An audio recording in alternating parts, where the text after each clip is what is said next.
안녕하십니까. 조갑제TV 시청자 여러분, 저는 조갑제닷컴의 조세별입니다. 지금 시각은 2021년 10월 1일 밤 9시를 가리키고 있습니다. 오늘 국민의힘 대선 경선 후보 5차 토론회가 있었습니다. MBN에서 오후 5시부터 약 2시간 동안 이어졌는데 그 내용을 좀 요약해 보려고 합니다. 자, 오늘 토론회 그 어떤 때보다 흥미진진했습니다. 자, 지금 대장동 게이트라는 워낙에 큰 빅 이슈도 있었고 또 후보들 사이에 특히 홍준표 후보와 윤석열 후보 사이에 아주 화끈한 공방도 있었습니다. 자, 그 내용을 우선 5가지 정도로 먼저 요약을 해보면, 자, 첫 번째, 이 대장동 게이트에 대해서 8명의 후보들이 정말 한 목소리로 성토를 했습니다. 이 토론회를 기회 삼아서 모든 후보들이 아주 다양한 문제 제기를 했습니다. 홍준표 후보는 이 모든 것을 설계한 사람은 이재명이다. 그렇기 때문에 대장동 게이트의 몸통은 이재명이다 라는 점을 강조했고, 또 원희룡 후보는 과거 제주지사 시절 많은 개발업자들이 접근해 왔던 그런 경험을 얘기하면서 성남시장이 몰랐을 리가 없다라는 점을 강조했습니다. 성남시장이 직접 임명한 그 도시개발공사의 그 본부장이 이 모든 것을 설계하고 이익 배분까지 책임졌는데 그 모든 인허가의 최종 결정권자 그리고 사업자 선정하는 데 있어서 최종 사인을 하는 이 성남시장이 몰랐다라는 것은 말이 안 된다. 그렇기 때문에 역시나 이 게이트의 몸통은 이재명이다 라는 점을 강조했습니다. 윤석열 후보는 지금의 사태를 이렇게 표현했습니다. 화산이 터져서 용암이 흘러나오고 있는 상태다. 인위적으로 막을 수 없고 만약 타협하는 일이 벌어진다면 어떤 이도 살아남을 수 없을 것이다 라고 경고했습니다. 자, 하태경 후보는 대장동을 가지고 삼행시를 짓기도 했는데 잠시 후에 소개해 드리도록 하겠습니다. 자, 두 번째는 윤석열 후보가 그 어느 때보다도 공세적으로 나왔던 토론회였습니다. 자, 지난 4차 토론회 때까지 윤석열 후보에 대한 평가는 좀 갈리는 것 같습니다. 좋게 보는 쪽에서는 그래도 참 점잖구나 라는 이런 평가가 있는 반면에 반대쪽에서는 너무 답답하다. 뭔가 의혹을 제기하는 이 질문에 대해서는 좀 딱 부러지게 해명을 한다든지 아닌 건 아니다 라고 말하는 이런 단호함이 있어야 되는데 뭔가 희미하게 답변함으로써 좀 답답함을 안긴 부분들이 있었습니다. 그런데 오늘은 아주 다른 모습을 보였습니다. 굉장히 공세적으로 나왔는데 특히 홍준표 후보와의 이 둘 사이에서 굉장한 공방이 이어졌습니다. 오늘 윤석열 후보 정치 개혁을 굉장히 강조했습니다. 이것은 최재형 후보도 마찬가지였는데 둘은 아무래도 정치 신인이죠. 그렇기 때문에 국민들이 지금 이 정치에 너무나 큰 염증을 느끼고 있다. 이 정치권에서 일어나는 이런 부정부패, 이런 모습들 싹 바꿔야 된다라는 것을 굉장히 강조했는데 홍준표 의원을 이런 구태 정치의 아주 표상으로 만들어버리는 이런 질문을 했습니다. 그래서 홍준표 의원이 과거 당내 인사들을 향해서 퍼부었던 그런 막말들을 아주 조목조목 열거를 했습니다.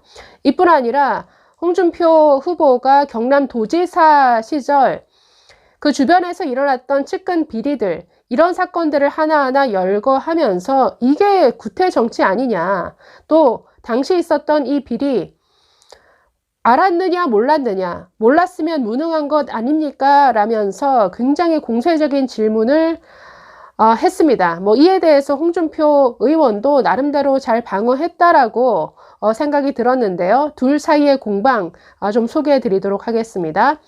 자, 세 번째로 역시 오늘 질문이 너무 윤석열 후보에게 그 이전 토론보다도 훨씬 더 많이 몰렸습니다. 그러다 보니까 이 대장동 게이트 그리고 고발 사주 의혹과 관련한 뭔가 연관성을 묻는 질문들이 이 윤석열 후보에게 쏟아졌는데 자, 이것에 대해서 윤석열 후보 어떻게 답변했는지 한번 정리해 보겠습니다. 자, 네 번째는 오랜만에 홍준표 의원의 소신이 나왔습니다. 자, 오늘 마지막 부분에서 사회자가 돌발 질문을 모든 그 후보들에게 던졌습니다. 공통 질문이었는데 곽상도 의원 당 차원에서 제명해야 되는가? 라는 질문을 던졌습니다. OX 질문이었는데 나머지 후보들은 모두 O 표말을 들었습니다. 그런데 홍준표 후보만이 X는 아니지만 세모 이 표시를 했습니다. 의견이 다르다, 찬성하지 않는다라는 것이죠. 왜 그런 답변을 했는지 소개해 드리도록 하겠습니다. 마지막으로는 역시 공통 질문이었습니다. 그동안 자신이 했던 말 중에 이것만큼은 정말 주워 담고 싶다, 이렇게 생각하는 말은 무엇이냐라고 질문을 했는데 각 후보들의 좀 재미난 답변들이 있어서 잠시 소개해 드리도록 하겠습니다. 자, 이 5가지를 중심으로 조금 더 살펴보도록 하겠습니다. 자, 첫 번째, 자, 대장동 게이트에 대해서 모두 한 목소리로 성토에 나섰다라고 설명을 드렸는데요. 자, 앞선 설명에서 홍준표 후보 그리고 원희룡 후보 이외의 모든 후보들이 이 대장동 게이트의 몸통은 이재명이다, 이 모든 것을 설계했고 이익 배분 역시 몰랐을 리 없다라고 강조했습니다. 자, 이 외에도 지금 8명의 후보들 중에 최재형 그리고 윤석열 두 사람이 이 법조계 출신이죠. 자, 그러다 보니까 이 대장동 게이트에 대해서 굉장히 송구스럽다라는 표현을 했습니다.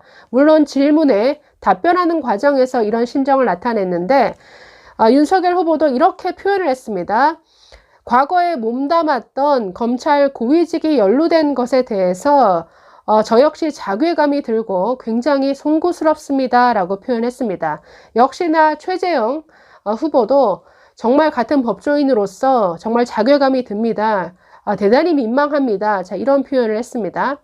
자, 이 외에도 윤석열 후보를 향해서 오늘 질문이 많이 쏟아졌는데 이 대장동 게이트와 관련해서 지금 검찰이 수사를 하고 있습니다.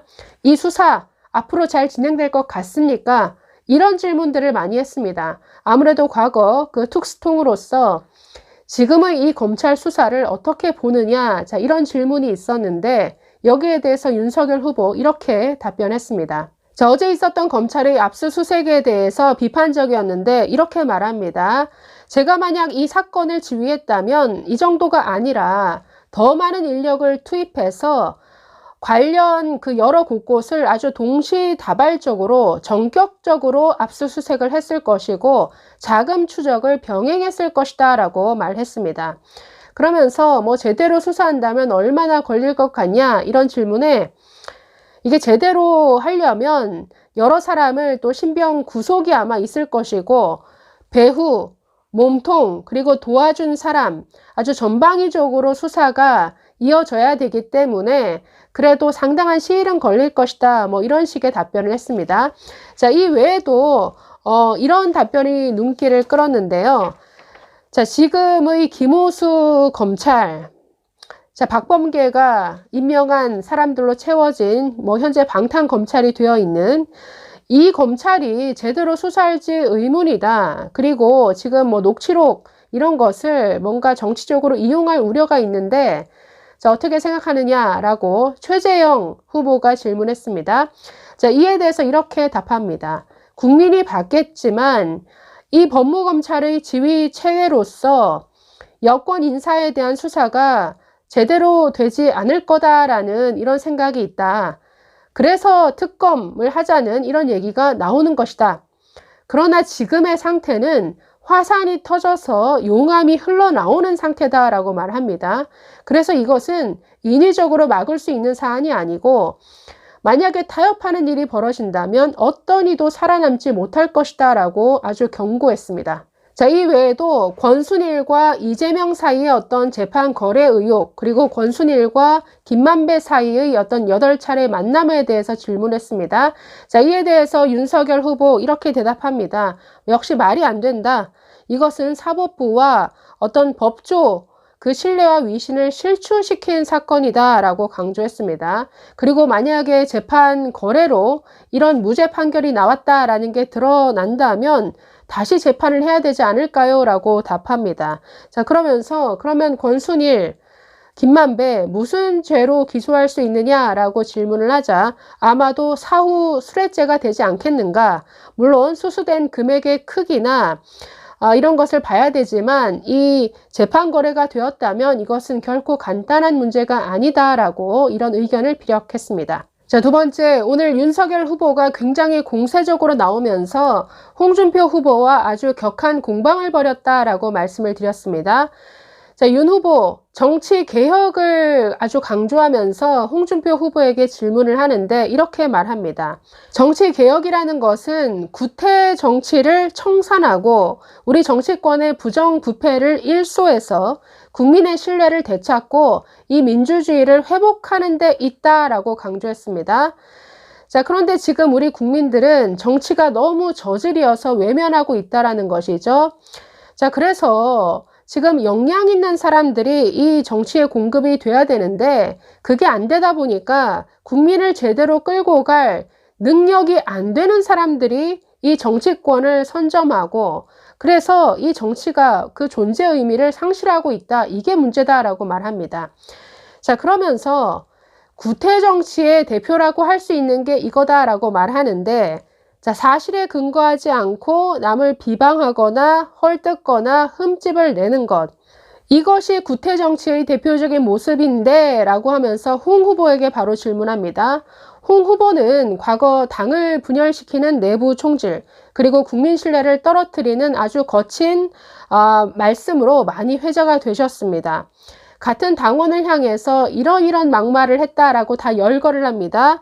뭐 망둥이, 상대할 가치가 없는 어린애, 연탄가스, 뭐 바퀴벌레, 뭐 이런 막말뿐 아니라 바깥을 향해서는 뇌물 먹고 자살한 사람, 뭐 SBS 8시 뉴스 없애버리겠다, 창원에는 빨갱이가 많다, 뭐 이런 예가 너무 많습니다. 이게 다 전형적인 구태정치 아닙니까? 그래서 지난 이런 구태한 모습 때문에 지난 2018년 지방선거에서 아주 참패를 했고 당시 후보들은 이 홍 대표의 그 유세 지원을 거부했다. 어떻게 생각하십니까? 라고 아주 공격적인 질문을 했습니다. 네, 어떻게 보면 굉장히 영리한 질문이죠. 정치개혁을 언급하면서 상대 홍준표 후보를 아주 구태 정치의 표상으로 만드는 이런 발언을 질문의 형태로 한 거니까 뭐 이것은 아주 효과적인 공격이었다라고 생각합니다. 자, 홍 후보는 이에 대해서 약간 좀 비켜가는 발언을 함으로써 나름대로 잘 빠져나갔다라는 생각은 드는데요. 이렇게 답변을 했습니다. 아니, 당시 당이 그렇게 어려울 때 당을 내가 바로 세우고 일으켜 세우느라 애썼는데 그때 윤석열 후보는 어디 있었습니까? 이 문재인 후보 품 안에 있지 않았습니까? 2번에 걸쳐서 벼락 출세를 했고 보수 괴멸하는데 앞장서지 않았느냐? 내가 그때 그렇게 당을 재건했기 때문에 지금의 당이 있는 것이다 라고 뭐 조금은 비껴간 발언을 했는데 뭐 나름대로 이것도 다른 말을 함으로써 뭐 방어를 한 이런 뭐 방법이 될 수는 있겠죠. 자, 이에 대해서 뭐 윤석열 후보 아니 소멸할 뻔한 당을 겨우 연명시켰다라는 이런 얘기입니까? 지금 지방선거의 참패를 그렇게 말씀하시는 겁니까? 라고 이렇게 되받아쳤습니다.